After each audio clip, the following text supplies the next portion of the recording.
ഇന്ന് തന്നെ ഡൗൺലോഡ് ചെയ്യൂ. കാണൂ നിങ്ങളുടെ ഫേവറേറ്റ് ഷോസ്. ഓക്കെ, ഇവിടുത്തെ ഡോക്ടേഴ്സിനെയും അഡ്മിനിസ്ട്രേറ്റീവ് ടീമിനെയും ഒന്ന് കാണണം. എങ്ങനെയാണെങ്കിലും ഇവിടുത്തെ ഹോസ്പിറ്റൽ ഫോർമാലിറ്റീസ് ഫോളോ അപ്പ് ചെയ്യേണ്ടി വരും. മരിച്ച പേഷ്യൻസിന്റെ മെഡിക്കൽ റെക്കോർഡ്സും വേണം. ഓക്കെ സർ, ഒരു മിനിറ്റ്.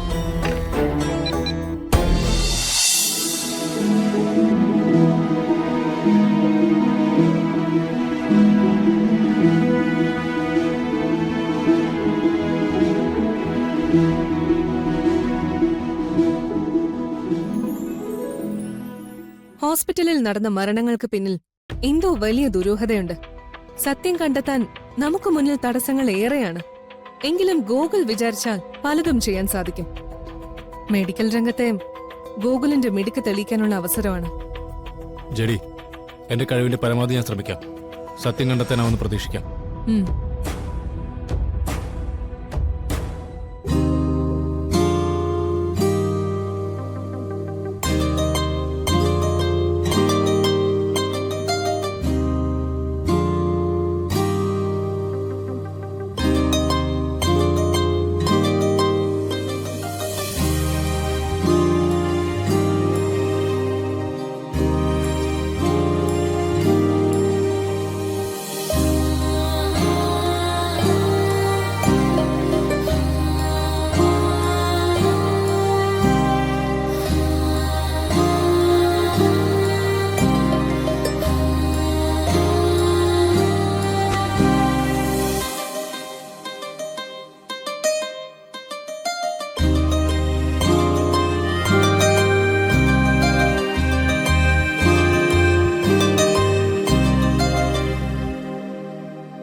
ഹലോ പൃഥ്വി, എവിടെയാ നീ? എത്രയും പെട്ടെന്ന് നമ്മുടെ ഹോസ്പിറ്റലിൽ എത്തണം. എനിക്കിപ്പോ ഇറങ്ങാൻ പറ്റുന്ന സിറ്റുവേഷൻ അല്ല. ഫാമിലിയിലുള്ള എല്ലാരും കൂടെ ഉണ്ട്. സിറ്റുവേഷൻ കുറച്ച് സീരിയസ് ആണ് പൃഥ്വി. തർക്കിക്കാനും എക്സ്ക്യൂസ് പറയാനും ഒന്നും സമയമില്ല. ഞാൻ പറയുന്നത് എന്താ നിങ്ങൾക്ക് മനസ്സിലാവാത്തത്? എടാ, നിന്റെ ഉത്തരവാദിത്തങ്ങൾ ഇന്ന് നീ മാറിയുന്ന, പിന്നെ നിന്നെ എന്തിനാ ഞങ്ങൾക്ക്? നമ്മുടെ കൂട്ടത്തിൽ ഒരാളെ റീപ്ലേസ് ചെയ്യണമെങ്കിൽ ആദ്യം ഉണ്ടായിരുന്ന ആള് മരിക്കണം. നിന്നെ കൊണ്ട് പ്രയോജനമൊന്നുമില്ലെങ്കിൽ മേനോ സാർ അത് തന്നെയായിരിക്കും തീരുമാനിക്കുക. അവിടെ എന്താ സിറ്റുവേഷൻ എന്ന് പറ. ഇവിടെ നിന്ന് ഹാൻഡിൽ ചെയ്യാൻ പറ്റുന്നതാണെങ്കിൽ ഞാൻ ചെയ്യാം. മാറി എന്നുള്ള നിന്റെ ഹാൻഡിലിംഗ് കാരണമാണ് ഈ പ്രശ്നങ്ങൾ മൊത്തം ഉണ്ടായത്. കൃത്യം 15 മിനിറ്റിനുള്ളിൽ നീ ഹോസ്പിറ്റലിൽ ഉണ്ടാവണം. ഞാൻ അവിടെ ചെന്നിട്ട് എന്ത് ചെയ്യാനാ? അത് നീ അവിടെ ചെല്ലുമ്പോ പറയാം. പറഞ്ഞ സമയത്തിനുള്ളിൽ നിനക്ക് പോകാൻ പറ്റില്ലെങ്കിൽ പിന്നെ നീ ഞങ്ങളെ ആരെ കോണ്ടാക്ട് ചെയ്യണ്ട. റീപ്ലേസിംഗിനുള്ള റിക്രൂട്ടിംഗ് തുടങ്ങിയെന്ന് മനസ്സിലാക്കിയാൽ മതി. ഹലോ ഹലോ ഹലോ,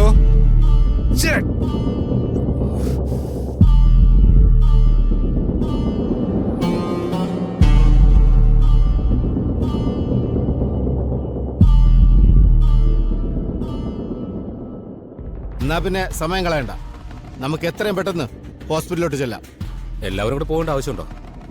ഇല്ല, അവിടെ ഗോകുലാണ് ശരിക്കും എത്തേണ്ടത്. ഞാനും കിരണും കൂടെ പോവാം. അക്ഷരയുടെ വണ്ടി പോവാലോ? അതെ, George sir special medical investigation team hospital assign ചെയ്യുമെന്ന് അവിടെ അറിയിച്ചിട്ടുണ്ട്. അതുകൊണ്ട് നമുക്ക് അവിടുത്തെ റെക്കോർഡ്സ് എല്ലാം പരിശോധിക്കാനുള്ള സൗകര്യം കിട്ടും. എങ്കിൽ നമുക്ക് ഉടനെ ഇറങ്ങാം. Okay, let's move.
ഇത് കൊള്ളാവോ? കൊള്ളാം. ഇത് നോക്കി. ഇത് അമ്മയ്ക്ക് നല്ല രീതി ചേരും. ഇതിനെന്താ വില? ഇതിന് 5000 ആണ് മാഡം. ഇതൊക്കെ തീരെ കുറഞ്ഞ സാരികളാണല്ലോ. കുറച്ചൊരു കൂടി ടൈപ്പ് കാണിക്കാം. നീ എന്താ ഗിരിജി പറയുന്നേ? ഇതിനുള്ള കാശ് നമ്മുടെ കയ്യിലുണ്ടോ? എന്റെ നാത്തൂനെ പൈസ കൊടുക്കുന്ന അവരല്ലേ? ഓ ശരിയാണ്, ഞാനതൊക്കെ മറന്നുപോയി. കിട്ടിയ അവസരം കളയാതെ നാത്തൂനെ വേണ്ടതൊക്കെ വാങ്ങിക്കാൻ നോക്ക്. എടുത്തോ. അതെ, ഞങ്ങൾക്ക് നല്ല കോസ്റ്റ്ലി ആയിട്ടുള്ള സാരികൾ മതി. Okay madam. ഈ സാരി 60,000 ആണ് മാഡം. ആണോ? എനിക്ക് ഇത് എടുക്കാല്ലേ നാത്തൂനെ? അതെ അതെ, ഇതെടുക്കാം. എന്താ നോക്കി നിക്കുന്നേ? ഇഷ്ടമുള്ള സെലക്ട് ചെയ്യേ. എനിക്ക് സാരി ഒന്നും വേണ്ട, അടുത്ത സെക്ഷനിൽ പോകുമ്പോ നോക്കാം. നിങ്ങൾ രണ്ടുപേരും 1-2 സാരികൾ കൂടി എടുത്തോ, എപ്പോഴെങ്കിലും ഉപയോഗിക്കാലോ. അത് തന്നെ. എന്ത് പിള്ളേരാ ബുദ്ധിയില്ലാത്തത്. എന്തമ്മേ? എന്തോന്നിത്? ചേച്ചി വാ, നമുക്ക് അങ്ങോട്ട് പോയി നോക്കാം. അത് നോക്കട്ടെ, ഇത് കൊള്ളാല്ലേ മോളെ? അതിങ്ങടുത്ത്. എന്ത് വലിയ ഈ സാരിക്കൊക്കെ അവരിഷ്ടം പോലെ എടുക്കട്ടെ നീരജെ, പൈസ കൊടുക്കുന്നത് അവരല്ലേ. നമ്മളോ? ഓ അത് ശരിയാണല്ലോ, അത് ഞാനങ്ങ് മറന്നു. ആ കാര്യം പൂർണിമ പറഞ്ഞിരുന്നല്ലോ അല്ലേ? പൂർണിമ അങ്ങനെ പറഞ്ഞോ? പിന്നെ പ്രത്യേകം പറഞ്ഞു, നിങ്ങൾ നോക്കിയെടുക്ക്. അതെ അതെ, ഞങ്ങൾ അപ്പുറത്ത് കാണും. എക്സ്പെൻസീവ് ആയിട്ടുള്ള സാരികൾ കുറച്ചുകൂടി നോക്കട്ടെ മാഡം. വേണ്ട, തൽക്കാലം വേണ്ട. ഞങ്ങളിപ്പോ വരാം. ശരി മാഡം. ഓക്കെ, വാ നാത്തൂനെ.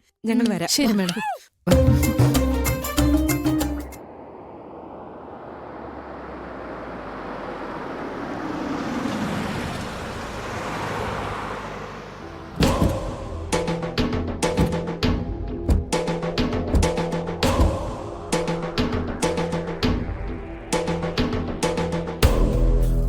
എക്സ്ക്യൂസ് മീ, ഞങ്ങൾ സ്പെഷ്യൽ ഇൻവെസ്റ്റിഗേഷൻ ടീമാണ്. ഇവിടെ ഉണ്ടായ മരണങ്ങളെക്കുറിച്ച് അന്വേഷിക്കാൻ വന്നതാ. മനസ്സിലായി സർ. IG ഓഫീസിൽ നിന്ന് കോള് വന്നിരുന്നു. ഓക്കെ, ഇവിടുത്തെ ഡോക്ടേഴ്സിനെയും അഡ്മിനിസ്ട്രേറ്റീവ് ടീമിനെയും ഒന്ന് കാണണം. എങ്ങനെയാണെങ്കിലും ഇവിടുത്തെ ഹോസ്പിറ്റൽ ഫോർമാലിറ്റീസ് ഫോളോ അപ്പ് ചെയ്യേണ്ടി വരും. മരിച്ച പേഷ്യൻസിന്റെ മെഡിക്കൽ റെക്കോർഡ്സും വേണം. ഓക്കെ സർ, ഒരു മിനിറ്റ്.